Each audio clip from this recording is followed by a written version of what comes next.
Himas rehas si Christy Fermin at showbiz vlogger manager na si Ogie Diaz matapos itong sampahan ng kaso ni Bea Alonzo. Naghain ng tatlong magkakahiwalay na criminal case for cyber libel si Bea Alonzo sa Quezon City Prosecutor's Office laban sa mga showbiz columnist at online hosts na sina Christy Fermin at Ogie Diaz kasama na ang kanilang mga co-hosts sa kani-kanilang online programs. Kasama rin sa inireklamo ng Kapuso actress ang isang netizens na nagpapanggap na malapit sa kanya.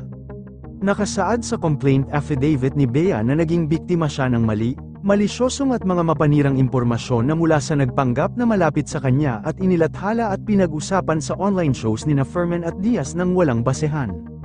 Kasama dito ang umano'y sunod-sunod na paninira kay Bea sa kanilang mga columns at mga show. Kabilang na ang isyu na umano'y di pagbabayad ng tamang buwis ng aktres.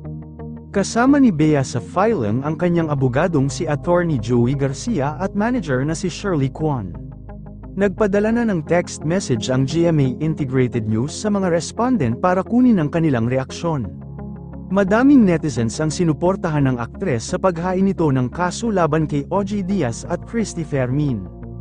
Sumabog ang aktres na si Bea sa mga mapanirang pahayag ni Ogie Diaz at Christy Fermin laban sa kanya.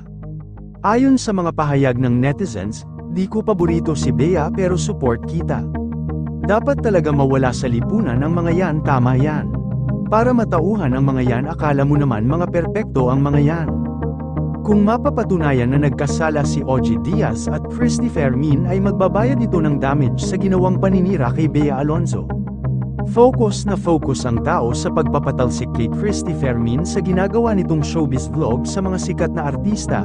Hindi lang naman ito ang unang pagkakataon na kinasuhan si Manay Christy. Mukhang tagilin si Ogie Diaz at Christy Fermin kung sakaling aayon ang lahat sa naging pasya ng korte sa panig ni Bea Alonzo. Yun lamang po, ano ang masasabi mo sa balitang ito? Comment mo sa ibaba. Huwag kakalimutan i-like video na ito. Maraming salamat po sa panunood.